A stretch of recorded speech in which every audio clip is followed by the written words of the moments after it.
창세기 22장은 유명한 말씀이잖아요. 그죠? 예. 아브라함이 자기 아들을 주님께 번제 헌물로 드리는 그 내용인데, 하여튼 창세기 22장은 하나님이 아브라함의 믿음을 시험하는 사건을 다루고 있습니다. 그래서 그 사건을 통해서 우리는 이제 예수님의 대속을 예표하는 그 진리를 살펴볼 수 있습니다. 1절 다 같이 한번 읽어볼게요. 1절 읽겠습니다. 시작. 이 일들 뒤에 하나님께서 아브라함을 시험하시려고 그에게 이르시되 아브라함아 하시니 그가 이르되 보소서 내가 여기 있나이다 하매. 하나님은 아브라함을 시험하려고 부르셨습니다. 근데 우리가 성경을 보면은 하나님은 악으로 시험을 받지도 않으시고 또 시험을 하시는 분이 아니라고 알고 있었는데, 그죠? 근데 지금 1절에 보니까 시험하려고 아브라함을 부르셨단 말이죠. 그 예수님도 하나님이시잖아요. 그죠? 하나님은 시험을 받으시는 분도 아니에요. 근데 예수님께서 광야에 있으실 때 마귀가 예수님을 시험하는 그러한 일이 있었죠. 하지만 예수님은 그 마귀를 향해서 뭐라고 했는지 아세요?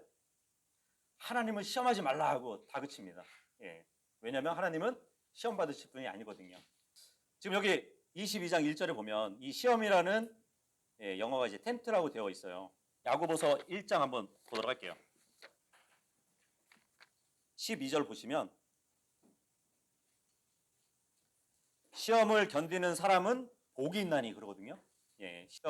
시험을 견디는 사람은 복이 있나니 이는 그가 단련을 받은 뒤에 주께서 자신을 사랑하는 자들에게 약속하신 생명의 왕관을 받을 것이기 때문이라. 이 12절에 보면 템테이션이라고 나오잖아요. 영어가.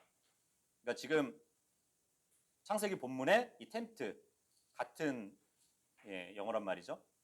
그런데 이 템테이션이라는 영어의 뜻에는 두 가지가 있어요. 하나는 뭐냐면 지금 이 12절의 말씀처럼 단련을 위한 시험이 있고, 그 13절에 보시면 아무도 자기가 시험 받을 때에 내가 하나님께 시험을 받고 있다 하고 말하지 말라. 하나님께서는 악으로 시험을 받으실 수도 없고 친히 아무도 시험하지 아니하시느니라. 14절 보시면 오히려 모든 사람은 자기 자신의 욕심에 이끌려 유혹을 받을 때에 시험을 받나니.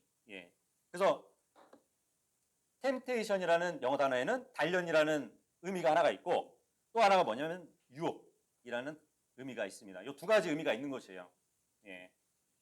그렇기 때문에 창세기 22장 1절에 하나님께서 아브라함을 시험하려고 했던 것은 유혹이 아닌 것이죠. 그죠?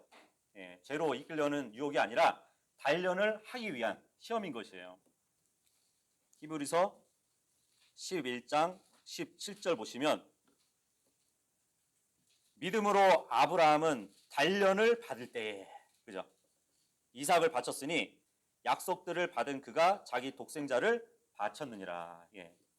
주님은 아브라함을 단련하시기 위해 찾아오신 것이에요. 그러니까 하나님이 믿음의 인내로 아브라함을 견고히 세워주시기 위해서 악으로 시험하는 것이 아니라 선으로 시험을 하실 것을 보여주고 있는 것입니다. 그리고 하나님은 아브라함에게 찾아오셨는데 아브라함이 스스로 그 믿음을 입증하기를 바라는 것이었어요. 그 입증이 무엇일까요? 아브라함이 하나님께 입증해야 될 것이 뭘까요? 신명기 13장 3절도 한번 보세요. 너는 그 대언자나 그 끔찍한 자의 말들에 귀 기울이지 말라. 주 너희 하나님께서 너희가 너희 마음을 다하고 혼을 다하여 주 너희 하나님을 사랑하는지 알기 위해 너희를 시험하시느니라. 물론 여기서 시험은 이제 프로브라고 되어 있네요. 그죠? 입증. 너희가 입증을 해야 된다는 것이에요.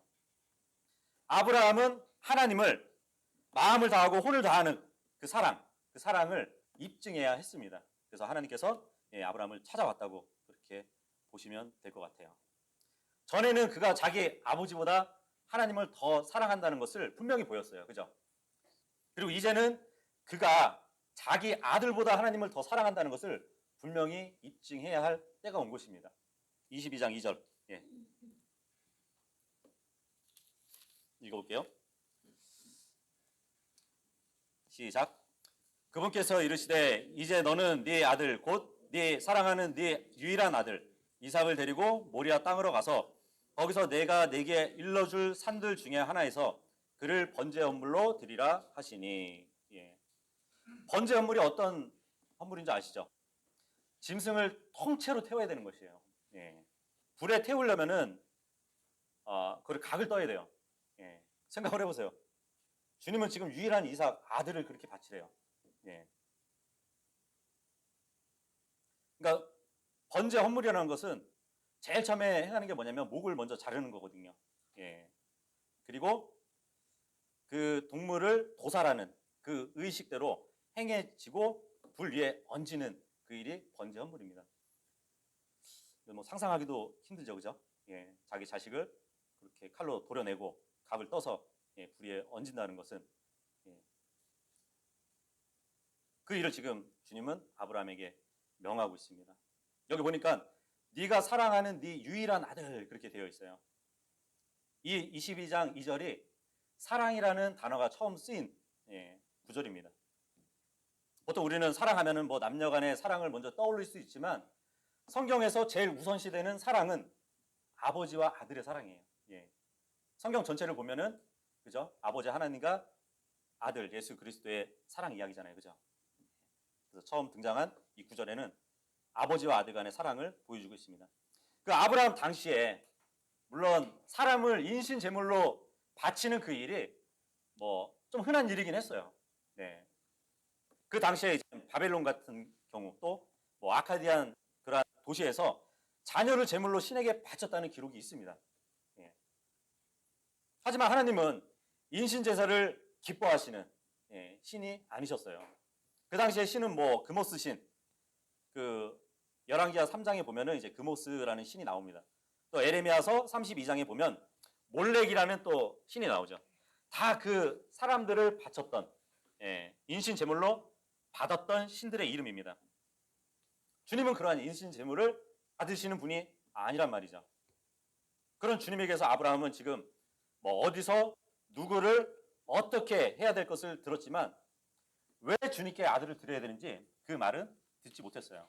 예. 그래서 아브라함에게 있어서 이 명령을 순종하는 데 있어서 정말 뚫고 나가야 될 몇 가지 난관이 있었던 것이에요. 그러니까 하나님의 명령은 뭐 이전에 내리셨던 법이 하나 있었죠. 살인하지 말라는 법은 있었잖아요. 노아 때 보면은 그죠? 피를 흘리게 한 자는 그도 피를 흘리게 한다는 말씀을 하셨죠. 그러신 분이 지금 주님이 이런 명령을 하신단 말이에요. 살인을 금하신 주님이 정반대인 모습을 지금 보게 된 것이에요. 아브라함이. 그리고 이 명령을 아브라함이 따른다 할지라도 자신의 아들에 대한 그 애정, 그 사랑과 어떻게 조화를 나눌 수 있겠어요. 그죠? 그만큼 어릴 때부터 사랑으로 키웠는데 이제 와서 제물로 드린다는 것은 뭐 이성으로 이해할 수 없었을 겁니다. 아브라함에게 있어서. 하나님은 그 명령에 대한 이유를 전혀 아브라함에게 말씀해 주지 않으셨어요. 그냥 바치래요. 네. 아브라함이 하갈과 이스마엘을 집에서 쫓아낼 때는 그만한 이유가 있었잖아요. 근데 이삭을 죽여야 하고 또 아브라함이 무엇 때문에 아들을 하나님께 바쳐야 되는지 그것을 듣지 못했다는 것입니다. 아니 내 아들을 불에 태워서 피를 흘리고 불에 태워서 주님께 어떤 유익이 있다고 지금 이 일을 시키는 걸까? 그런 생각을 했을 거라는 것이에요. 그리고 하나님의 명령을 이렇게 하셨어요. 그러면 아들을 바쳐요.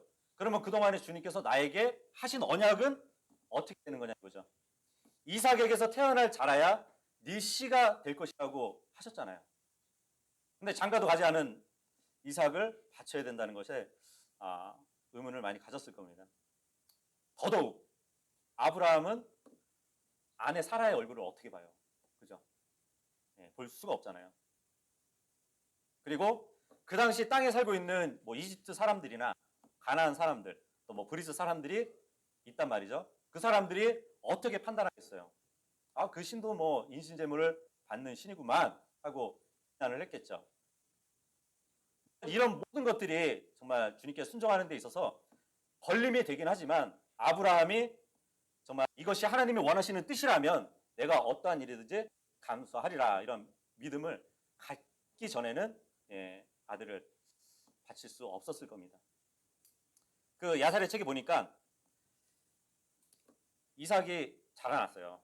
자라났는데 아내한테 말을 못 하잖아요. 하나님이 번제물로 드리라 하니까 그걸 아내한테 말을 할 수가 없잖아요. 그래가지고 그런 핑계를 댔다고 이제 그 내용이 나오더라고요. 이제 어느 정도 컸으니까 하나님께 봉사하는 그러한 일에 대해서 가르쳐야겠다. 그걸 누구한테 가르치냐면 누구한테 데려가서 가르치냐면 그때 당시에도 셈은 살아 있었어요. 노아의 아들. 노아의 아들 셈은 그 야곱이 태어나기 직전에 죽습니다. 그래서 그때는 셈한테 데려가서 하나님께 어떻게 헌신을 하고 봉사해야 되는지 그런 거를 가르쳤다고 합니다. 그래서 내일 당장 셈 할아버지한테 데려가서 그러한 봉사를 가르칠 수 있게 떠나겠다고 그렇게 얘기를 했다 하더라고요. 지금 하나님이 정하신 산, 아들을 바치라고 한 산은 이제 모리아산입니다. 모리아산. 그 역대하 3장 1절에 보면 모리아산이 어디냐면 예루살렘에 있어요. 예루살렘의 근처에 있는 산입니다. 그 모리아 땅의 이름은 이제 주님은 나의 지도자 이런 뜻이 있어요. 또는 주께서 보여주신다라는 의미를 갖고 있는 지명입니다. 근데 이거를 뭐 변경된 성경들에 보면은 모리아 땅을 뭐 환상의 땅으로 번역한 데도 있고, 뭐 예배의 땅 이렇게 번역되기도 하고, 뭐 높은 땅, 암몬 사람들의 땅 이렇게 또 많이 바뀌어 있더라고요. 근데 이곳이 나중에 어떤 땅이 되냐면 다윗이 하나님께 제단을 쌓던 땅입니다. 그리고 앞으로 솔로몬이 성전을 세울 땅이 이 모리아 땅이에요. 요즘 뭐 이렇게 유튜브로 봐도 아시잖아요. 뭐 성전 터라고 해가지고 거기가 아브라함이 이삭을 번제로 드렸던 그 장소라고 이제 다들 알고 있죠. 보통. 어쨌든 앞으로 세워질 성전이 아모리 그 땅에 세워지는데 하나님께 드릴 헌물을 바치던 곳이에요. 거기가. 그래서 주님은 아브라함에게 아들을 번제 헌물로 바치라고 그곳에서 바치라고 명령을 하고 있습니다. 무엇보다도 그 모리아 땅은 앞으로 이 땅을 다스릴 예수 그리스도의 왕자가 놓일 그 자리입니다. 거기서 바치라고 한 것이에요. 3절 읽어보겠습니다. 시작. 아브라함이 아침에 일찍 일어나 자기 나귀의 안장을 얹은 뒤 자기가 함께한 자기 청년들 중 2명과 자기 아들 이삭을 데리고 번제 헌물에 쓸 나무를 쪼갠 뒤에 일어나 하나님께서 자기에게 일러주신 곳으로 갔더라. 아브라함은 아침에 이렇게 일찍 일어나는 아침형 인간이었네, 그죠? 여종 하갈하고 이스마엘을 쫓아내라고 했을 때도 그 다음날 아침 일찍 일어나가지고 그 일을 실행하잖아요, 그죠? 근데 지금도 주님의 명령을 순종하는데 아침 일찍 실행을 하고 있는 걸 볼 수 있습니다. 언제나 그냥 주님의 명령에 지체하지 않고 신속히 주님의 명령을 지키는 자였다고 우리가 볼 수 있습니다. 여기서 이제 청년들 가운데 2명이라고 나오잖아요. 그죠? 청년들 중에 2명. 이것도 뭐 야살의 책에 보면은 그 아브라함의 남종 엘리에셀하고 뭐 여종의 하갈 아들 이스마엘이라고 이렇게 기록이 되어 있더라고요. 그거는 뭐 그냥 참고로 알아두시면 됩니다. 근데 이상한 게 뭐냐면 이 당시에 엘리에셀과 이스마엘이라면 그게 두 청년이라면 그들의 나이가 당시 한 50세 이상이었을 것이에요. 50세 이상인데 청년이라고 부르고 있습니다. 청년. 그렇게 되면은 그 사라가 65세 때에도 아름다웠고 90세가 됐는데도 불구하고 아름다웠다고 한 것이 좀 이해를 할 수는 있을 것 같아요. 그리고 이제 당시 이삭의 나이를 그 유대 역사가 요세푸스는 25살 정도 이야기를 합니다. 그리고 야살의 책 같은 경우는 37살 정도 됐다고 기록이 되어 있어요. 근데 우리는 성경으로 유추한다면 어떻게 보면은 주님께 드려지는 그 이삭은 한 33세가 되지 않았을까? 우리는 그냥 유추해 볼 수도 있죠. 보통 이제 그림 같은 거 보면은 아브라함이 이삭을 번제물로 드리는 그런 그림 보면은 거의 다 조금 어리게 그리죠, 그죠? 예. 하지만 청년 정도 됐을 것이에요. 물론 이제 22장 3절에 보면은 만약에 엘리에셀과 이스마엘이 청년으로 불려진다면 50세 이상의 청년이라고 불려진다면 30세가 넘은 이삭을 좀 어리게 그려도 네, 문제는 뭐 꼭 틀리다고는 또 볼 수도 없겠죠, 그죠? 예. 그 이스마엘은 집에서 쫓겨났지만 어떻게 보면 독립이 된 거지 계속 그동안도 이제 왕래를 했다고 예, 뭐 기록에 되어 있더라고요. 22장 4절입니다. 읽어볼게요. 시작. 그때 셋째 날에 아브라함이 눈을 들어 그것을 멀리서 바라보고 네. 아브라함은 셋째 날이 됐어요. 셋째 날 동안 이젠 걷던 것이죠. 예, 모리아 산까지. 그러니까 아브라함이 그랄에 거했었는데 모리아 산까지 가는 그 거리가 80km 정도였어요. 예, 80km. 근데 3일 만에 도착을 했습니다. 어떻게 보면은 아브라함이 신속하게 주님의 명령을 따랐음을 볼 수 있는데 보통 건장한 사람이 하루길을 걸어도 뭐 20km에서 30km를 걸을 수 있다 하더라고요. 예. 그래서 지금 80km 되는 그 거리를 3일 만에 왔다는 것은 예, 그렇게 늦은 시간은 아니었던 것이에요. 예, 그만큼 부지런히 예, 걸어왔다는 것을 볼 수 있는데 여기서 셋째 날 이렇게 기록이 되어 있는 것은 의도적으로 기록된 것 같아요. 예. 왜냐하면 셋째 날에 지금 도착해서 조금 있으면은 번제물로 바칠 거잖아요, 그죠? 예. 신약에서 이제 셋째 날을 한번 이렇게 검색을 하잖아요. 그러면은 예수님이 십자가에 달리실 예, 그 날로 이렇게 볼 수 있습니다. 마가복음 한번 보도록 할게요. 마가복음 14장 1절. 이틀이 지나면 며칠이죠? 3일이겠죠. 유월절이고 무교절이더라. 그리고 수 제사장들과 서기관들이 그분을 흉계로 붙잡아 죽일 방도를 구하였으나 예. 이틀이 지나면 유월절이고 무교절인데 3일째 되는 그 유월절에는 예수님이 예, 못 박히시는 그 날로 우리가 볼 수 있습니다. 그리고 마태복음 26장 2절에도 보면 너희가 아는 바와 같이 이틀이 지나면 예, 이틀이 지나면 3일이겠죠? 3일째겠죠? 유월절이요 사람의 아들이 배반을 당해 십자가에 못 박히리라 하시니라. 예. 그래서 셋째 날은 주님이 십자가에 못 박히시는 날로 신약은 되어 있어요. 셋째 날.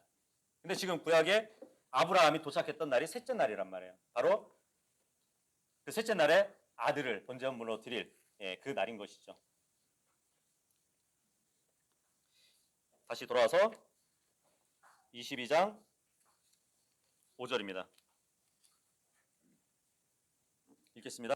시작. 아브라함이 자기 청년들에게 이르되 너희는 나귀와 함께 여기서 머물러 있으라. 나와 아이는 저기에 가서 경배하고 너희에게 다시 오리라 하고. 예.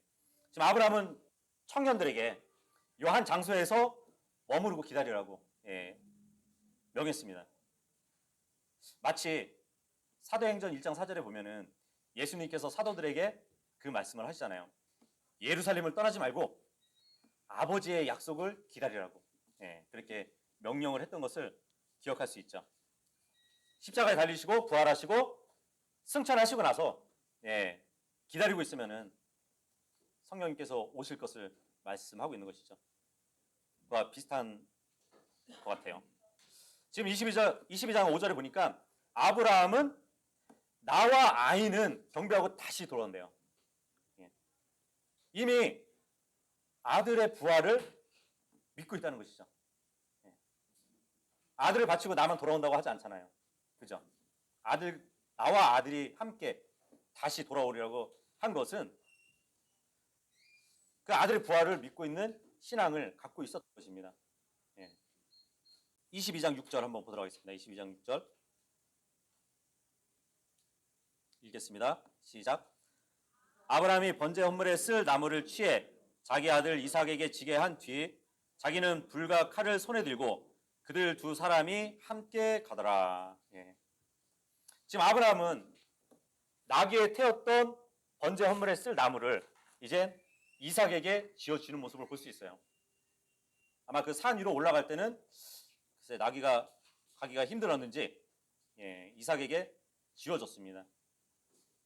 생각을 해보세요. 예수님이 자기가 정말 주님께 화해 헌물이 되시려고 골고다에 올라갈 때, 그 갈보리 산을 올라갈 때 보면은 십자가를 지고 올라가잖아요, 그죠? 그 모형을 우리가 또 볼 수 있습니다. 번제 헌물에 쓸 나무를 취해서 이삭이 지고 올라간 것처럼 자기가 화평 헌물로 쓸 나무 십자가를 지고 갔던 것이에요, 예수님은. 근데 여기 이제 아브라함은 뭘 들고 있었냐면 그 몸의 각을 뜨기 위한 칼을 갖고 갑니다. 그리고 그 몸을 태우기 위한 불을 손에 또 들고 갑니다. 그죠?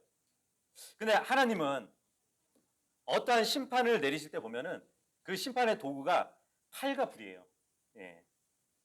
우리가 이사야서 66장 16절도 한번 보도록 할게요. 주가 불과 자신의 칼로, 불과 칼이 나오죠. 그죠? 자신의 불과 자신의 칼로 모든 육체와 변론하리니 주에게 죽임을 당할 자들이 많으리라. 하나님의 심판의 도구가 뭐라고요? 칼하고 불이란 말이에요. 에스겔서 23장 25절도 한번 보도록 할게요. 또 내가 너를 대적하여 내 질투를 일으키리니 그들이 분을 내어 너를 대하고 네 코와 네 귀를 제거하며 네 남은 자들을 칼로 쓰러뜨리고, 칼입니다. 그리고 네 아들 딸들을 빼앗으며 네 나머지는 불로 삼킨대요. 칼과 불이 나오죠. 주님의 심판의 도구인 것이에요. 근데 지금 이삭 옆에 있는 아브라함, 이 아브라함이 지금 들고 있는 것이 칼과 불이었어요. 그렇다면 예수님은 십자가에서 당한 그 심판이 바로 아버지께 받은 심판이었다는 것이에요. 하나님의 심판 도구가 칼과 불이듯이 예수님은 그 로마 군병의 칼 끝에 찔리셨죠. 그죠? 그리고 우리의 죄들을 가지고 어디를 가셨죠? 지옥으로 가셨어요. 그래서 하나님의 심판을 받으신 분이 바로 예수님입니다.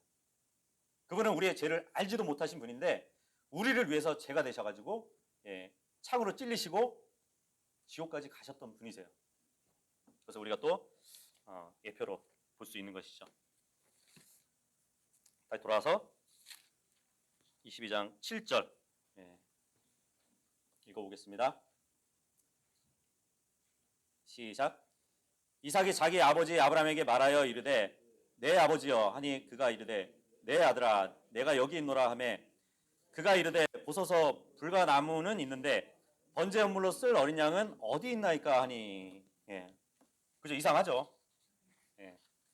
번제 헌물로 드릴 거면은 제일 중요한 게 헌물로 쓰일 짐승인데 짐승이 안 보이는 것이에요. 지금 이삭은 하나님께 번제 헌물로 드릴 어린 양을 빠뜨렸다고 지금 아버지께 말하고 있는 것이에요. 지금 아버지와 아들이 함께 가고 있을 때 정말 이삭이 아브라함에게 물은 이 질문은 굉장히 애처로운 것이었어요. 그죠? 아브라함에게 있어서는. 거기다가 사랑하는 아들이 지금 물어보잖아요. 내 아버지요 하고 물어보잖아요. 그죠? 내 아버지요 하는 그 말 자체가 어떻게 보면 아브라함에게는 눈물 나게 만드는 부름이었어요. 그렇지 않나요? 정말 아브라함은 이삭의 가슴을 도려내려고 칼을 갖고 있었어요. 근데 그 칼보다 아들이 아버지를 부르는 이 목소리가 오히려 아브라함의 가슴을 더 도려내고 있었을 겁니다. 가슴을 더 깊이 파고들었을 것이에요. 지금 이삭의 질문은 아버지 아브라함에게 있어서 굉장히 괴로운 질문이었던 것이에요. 그 질문에 답해서 아브라함이 말할 수 있었을까요? 너가 바로 어린 양으로 쓰일 거다. 말하지 못했을 것이에요. 그렇다고 뭐 아브라함이 이삭한테 와 하나님의 어린 양이라 하면서 어디 뭐 옆에 있는 양도 보여줄 수 없었잖아요. 하지만 지금 이 7절 보시면 그 대신에 아브라함은 하나님의 대언자였기 때문에 스스로 말하지 않고 지금 애언을 하는 모습을 보여줍니다. 그죠? 8절 읽어보도록 할게요. 시작. 아브라함이 이르되 내 아들아 번제 헌물로 쓸 어린 양은 하나님께서 자신을 위하여 예비하시리라 하고 이렇게 그들 두 사람이 함께 가서 사실대로 말했으면은 너가 번제 헌물로 드려질 거다 했을 텐데 지금 순간 아브라함이 예언을 하게 되는 것이에요. 순간적으로. 하나님께서 자신을 위해서 어린 양을 예비하실 거라고 그렇게 예언이 되어 있습니다. 그래서 이게 14절에 가면은 여호와 이레라는 말이 나오잖아요. 주님께서 예비하신다는 뜻이거든요. 지금 이 8절에서는 주님께서 어린 양을 예비하실 것이라고 여호와 이레 그 이야기를 하고 있는 것이에요. 근데 우리가 이제 이걸 이제 흠정역을 보면은 번제 헌물로 쓸 어린 양은 하나님께서 자신을 위하여 예비하시리라 이렇게 되어 있습니다. Provide himself a lamb 되어 있단 말이에요. 근데 이게 한킹 번역 보셨어요? 한글 킹제임스 성경을 보면은 하나님께서 자신을 번제에 쓸 어린 양으로 마련해 주실 거다 이렇게 되어 있습니다. 좀 들리죠? 그죠? 흠정역은 그냥 자신을 위해서 어린 양을 예비하실 거다. 한킹은 하나님께서 자신을 번제 헌물로 마련하실 것이다. 굉장히 큰 차이잖아요. 근데 이거에 대해서 이 흠정역 번역하신 분은 영어 사전들을 다 보라고. provide oneself 이걸 다 보면은 목적어로 취하는 사례가 하나도 없다. 그렇기 때문에 나는 이 사전적 의미대로 번역을 했을 뿐이다 이렇게 얘기를 합니다. 그리고 하나님께서 친히 자신을 번제 헌물로 드린다는 것은 우리 머리에 이미 신학적인 그 관념이 자리 잡고 있기 때문에 번역을 그렇게 한 것이라고. 두 가지 번역이 다 가능하거든요. 사실. 그래서 영어 사전들은 모두 친히 자기를 위하여 이렇게 의미로 부여하고 있지 그런 신학적 프레임에 따라서 번역을 하면은 안 된다. 그렇게 얘기를 합니다. 어떻게 생각하세요? 근데 문법적 해석은 사전적인 해석일 뿐이에요.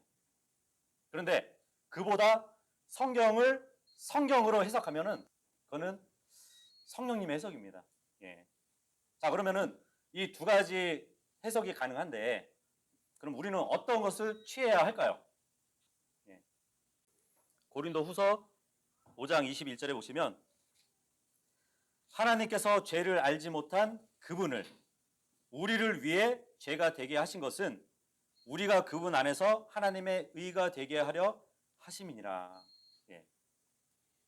자, 예수님께서 지금 번제에 쓸 어린 양은 앞으로 오실 예수님을 얘기하잖아요. 본문은 그죠? 창세기 본문은 그 예수님을 누구를 위하여 예배한다고요? 흠정역에는 하나님 자신을 위하여 예배한다고요. 근데 고린도후서 5장 21절에 보면 누구를 위해 죄가 되게 하셨다고요?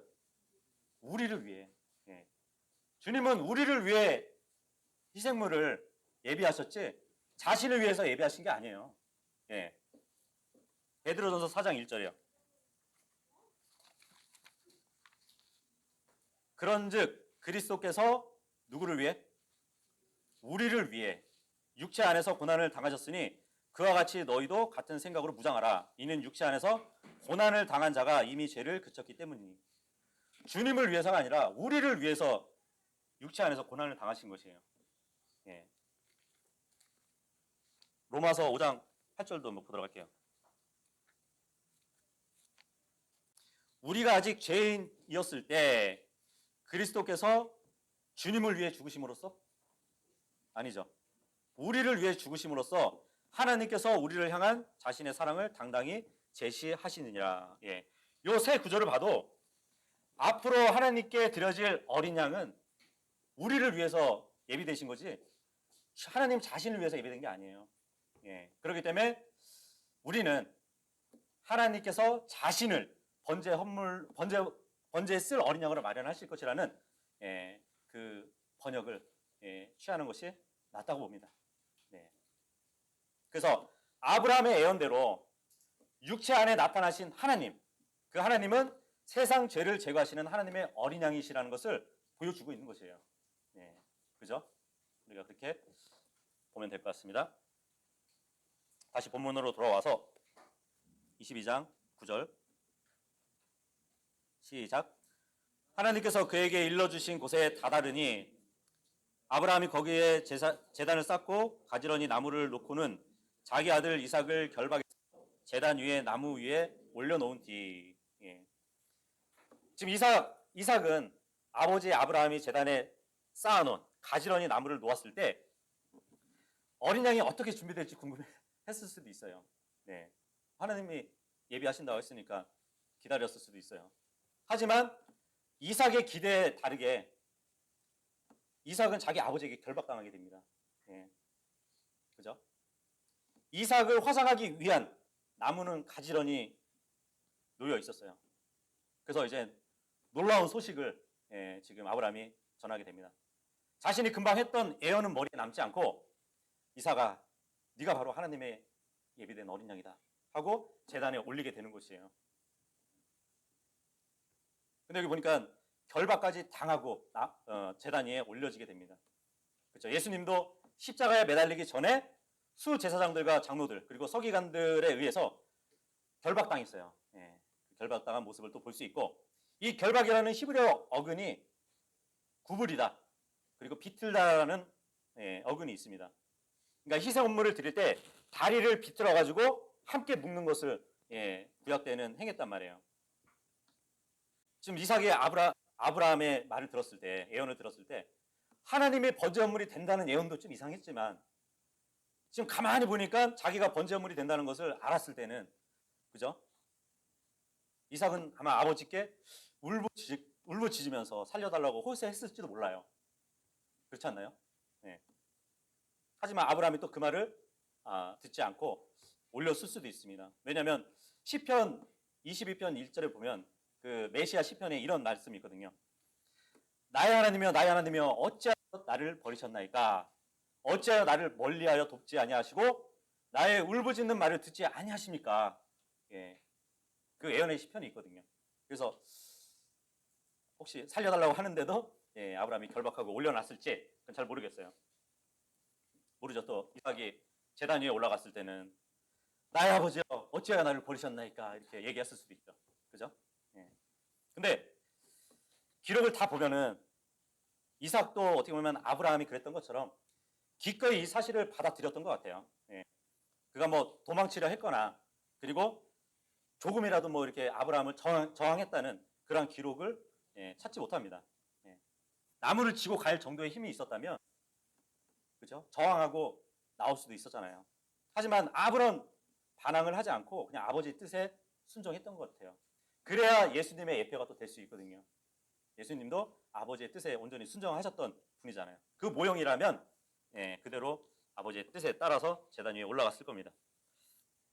다시 돌아와서 22장 10절 읽어보도록 하겠습니다. 시작. 아브라함이 자기 손을 내밀어 칼을 잡고 자기 아들을 죽이려 하는데 주의 선자가 하늘에서부터 그를 불러 이르되 아브라함아 아브라함아 하므로 아브라함이 이르되 내가 여기 있나이다 하매. 지금 아브라함이 그 희생 업무를 처음 칼을 댈 때는 이제 목을 자르는 거라고 그랬잖아요. 아마 아들의 목을 자르려고 했던 그 찰나에 지금 그 타이밍에 하나님이 아브라함을 멈추게 하셨다고 볼 수 있습니다. 누구라도 정말 유일한 자식이 있다면 그 아버지는 그 아들을 위해서 그죠? 어떠한 방법으로라도 돌보려고 했을 것이에요. 하지만 지금 아브라함은 아들을 죽이려고 하고 있습니다. 그 누가복음 9장 38절에 보면은 자기 아들이 마귀한테 그 시달리니까 예수님께 와서 내 아들을 돌봐주십시오 하거든요. 그런데 그 이유가 뭔지 아세요? 왜냐하면 그는 나의 유일한 아들입니다. 이렇게 얘기를 해요. 유일한 아들. 지금 아브라함에게 유일한 아들은 이삭이었어요. 그럼에도 불구하고 정말 주님께 드림으로써 내가 자식보다 하나님을 더 사랑합니다 하는 것을 아브라함은 지금 보여주고 있는 것이에요. 마태복음 10장 37절에도 예수님이 그 말씀을 하셨잖아요. 아들이나 딸을 나보다 더 사랑하는 자도 내게 합당하지 아니하리라 이 말씀을 하시거든요. 그죠? 그리고 야고보서 2장 21절에도 보면 아브라함은 하나님을 두려워해서 자기 아들 이삭을 제단에 드릴 때에 그의 행위가 의롭게 되었다고 말씀을 하고 있습니다. 주님을 두려워하는 자체가 의롭게 되는 것이래요. 그래서 사도행전 10장 22절에도 하나님을 두려워하는 사람은 곧 의로운 사람이라고 또 기록이 되어 있습니다. 예. 아브라함이 유일한 아들을 주님께 드렸던 것처럼 정말 사람보다 더 의로우신 하나님은 세상을 위해서 자신의 유일한 아들을 보내셨어요. 그리고 죽이게 하셨어요. 그죠? 예. 주님은 사랑하고 매우 기뻐하시는 자라고 말씀을 하셨던 그 아들을 우리 인간들을 위해 제 헌물로 내어 주셨다는 것입니다. 예. 먼저 주님이 하셨어요. 그 일을. 그죠? 예. 22장 13절. 예. 읽겠습니다. 아브라함이 눈을 들어 살펴보니 보라 뿔들이 덤불에 걸린 순양 한 마리가 자기 뒤에 있으므로 아브라함이 가서 그 순양을 가져다가 자기 아들을 대신하여 번제 헌물로 드렸더라. 예. 아브라함이 예언한 번제 헌물의 양은 아니죠. 앞으로 올 그 양은 아니고 그때 이제 이삭을 대신해서 드려질 그 순양이 지금 발견된 것이에요. 순양을 지금 예비하셨는데 누가 예비하셨게요? 아브라함의 그 행동을 멈추게 하신 주의 천사잖아요. 근데 그 주의 천사가 누구냐면 성육신 이전에 사람들에게 보여지는 그리스도예요. 예. 앞으로 주님께 예비될 어린 양이 될 분이 바로 이 주의 천사였습니다. 그 주의 천사가 지금 순양을 마련해 주신 것이에요. 22장 14절입니다. 읽어볼게요. 시작. 아브라함이 그곳의 이름을 여호와 이레라 하였으므로 이날까지 사람들이 이르기를 주의 산에서 그것을 보리라 하느니라. 예. 여호와 이레. 예. 이 여호와 이레 뜻이 주께서 예비하신다. 또 준비하신다. 이런 뜻이 있다고 말씀드렸죠. 그러니까 주님께서 준비하실 어린 양을 보리라는 뜻이죠. 그렇게 보면 되겠죠. 그죠? 이삭을 바친 이 산이 나중에 성전이 세워진다고 그랬잖아요. 그 장소에. 그 성전에서 무엇을 하죠? 하나님께 제물을 바치는 일을 하잖아요. 그죠? 예, 그래서 어떤 분들은 이 주의 산에서 그것을 보리라고 한 것은 이 모리아 산에 나중에 성전이 세워지면 그 성전에서 주님께 드리는 그 헌물들, 주님께서 예비하신 그 헌물을 볼 것이다. 예, 그렇게 이제 해석을 하게 됩니다. 또 하나는 이 이삭을 드렸던 그 모리아 산이 갈보리였다고 이렇게 주장을 해요. 예. 예수님의 완벽한 모형이면은 이 죽은 장소도 갈보리가 돼야 된다. 예, 그렇게 얘기를 하는 것이에요. 지금 이 장소에서 예수님이 십자가에 달리신 그 모습을 볼 것이다. 예, 이런 의미가 있고 그렇게 되면은 지금 이 모리아 산은 사람들이 보편적으로 얘기하는 것처럼 성전이 세워질 장소가 될 수 없잖아요. 그죠? 예. 근데 이삭을 드렸던 그 장소가 정말 성전이 세워질 곳이라면 거기서 그 모리아산 지금 여 산에서 맞은편을 보잖아요. 그러면 갈보리가 보여요. 예, 갈보리산. 예, 그래서 이 장소에서 맞은편에 보이는 그 갈보리에 십자가에 달리신 예수 그리스도, 예, 주님께서 예배하신 어린 양을 볼 것이라. 예, 이렇게 또 주장을 하는 것이에요. 둘 중에 하나가 있다는 것을 우리가 보면 될 것 같습니다. 예, 오늘은 여기까지 하고 시간이 많이 흘렀네요.